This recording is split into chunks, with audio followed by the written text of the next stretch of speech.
This is the ministry of Moses, part 83.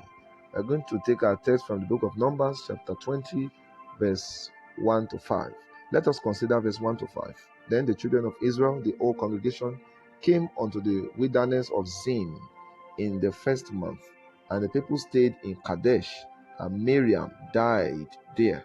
And Miriam died there and was buried there. Now there was no water for the congregation, so they gathered against Moses and Aaron.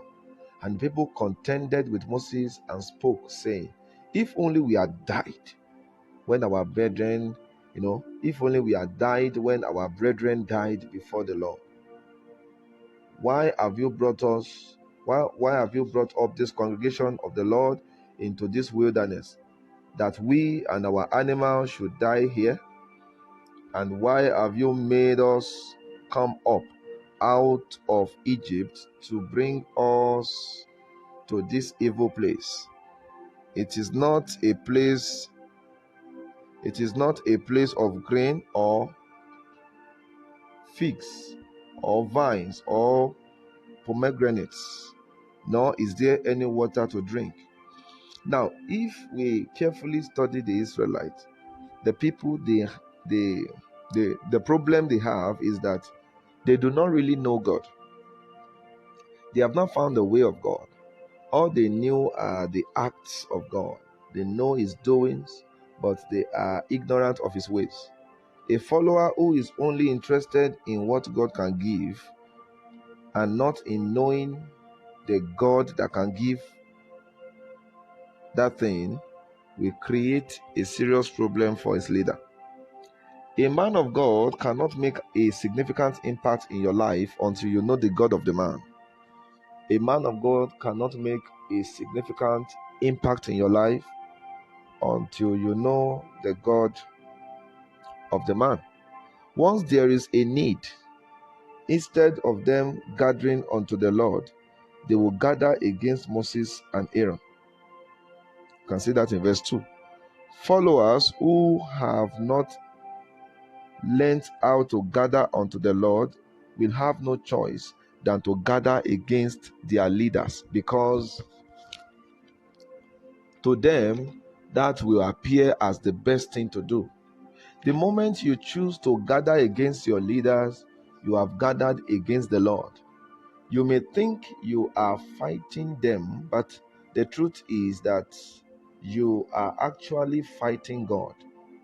The most dangerous thing anyone can do, either consciously or unconsciously, is to gather against the Lord. It is not only dangerous, it is equally deadly. The people began to contend with Moses. Now, to contend with your leader is to wrestle with them, to struggle with them. God have not called you to follow your leader so that you can struggle or wrestle with him or her. No. Followers are to partner and support. A follower should be ready to take instructions. If you cannot take instructions, then why are you following? As a follower, you must learn to follow. The moment you start trying to take the lead, then you are definitely contending with your leaders. The Israelites suddenly begin to wish death for themselves. They said, How we wish we had died before the Lord. Can you imagine such a word? Meanwhile, this set of people are the ones that will always want to run away from the presence of God. They will always want to run away from the presence of God for the fear of death.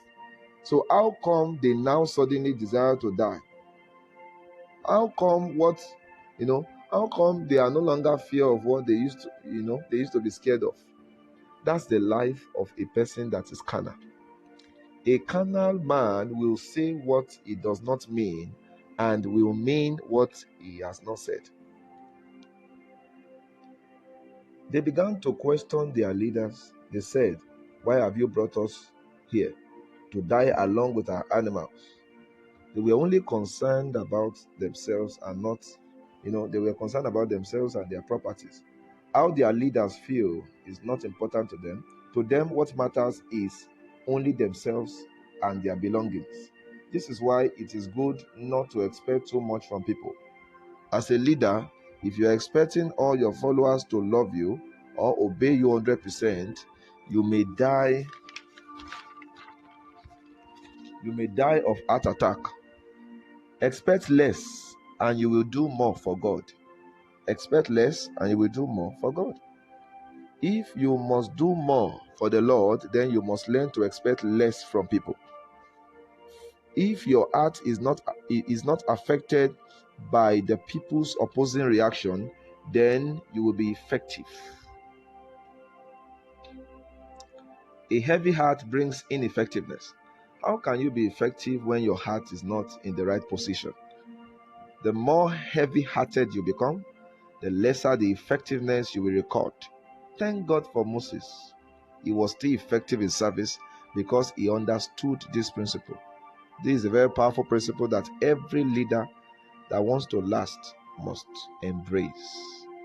He did not allow his followers' immaturity to tamper with the posture of his heart, and that was why he has been saved with God from the beginning of his leadership even till now. In verse 5, they called the current place where they were an evil place. Can you imagine you having the privilege to be led by God, and all you could say is this evil place? If God brings you to a place and you choose to call that location an evil place, then you are indirectly calling God an evil person. The name you give to what God did to you is the name you have given to God. If you call the doings of God in your life wonderful, then it means that you have called God wonderful. Be careful of how you define or describe what God is doing through you, so that you won't end up giving God a name that will provoke his anger. Because the Israelites could not get water to drink, they began to call what God did to them an evil thing. It is so bad that they summarize all that God did to them from the time they left Egypt till date, and the only vocabulary they could use to describe all the doings of God from Egypt till now is evil. By calling God's work evil, they have also called God evil. May the Lord give you grace to be able to judge God faithful over your life and not as an unfaithful father, in Jesus' name. Receive grace to see God from the right perspective in Jesus' name. This is the wisdom of God. Don't sell it.